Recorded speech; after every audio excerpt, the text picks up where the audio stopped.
प्रत्येक आईला पडणारा प्रश्न की मुलांच्या टिफिनमध्ये द्यायचं काय, त्यातनं ते हेल्दी पाहिजे, प्रोटीनयुक्त पाहिजे आणि लवकरही झालं पाहिजे. मध्यंतरी मी तुमच्याबरोबर माझ्या मुलाचा टिफिन बॉक्स शेअर केला होता.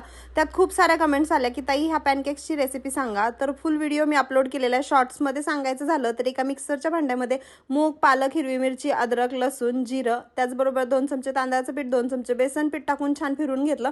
त्यात थोडं पाणीही टाकलेलं आहे. तव्यावरती बटर, तेल, तूप काहीही टाका आणि अशा प्रकारे छोटे छोटे पॅनकेक्स बनवा. एकदम झटकीपट रेसिपी होते, म्हणजे बनवायलाही सोपी आणि खायला तर एकदम पौष्टिक. ते तर कळलंच असेल, मुलांना पालक किंवा मूग असे दिले तर खात नाहीत. मग मी अशा प्रकारे म्हणजे छोटे छोटे पॅनकेक्स वगैरे बनवून देते, मग ते आवडीने खातात. जर बीटरूट असेल तर बीटरूट ही यूज करू शकता. फ्रूट्स अजून छान कट करता येत असतील तर तेही करू शकता.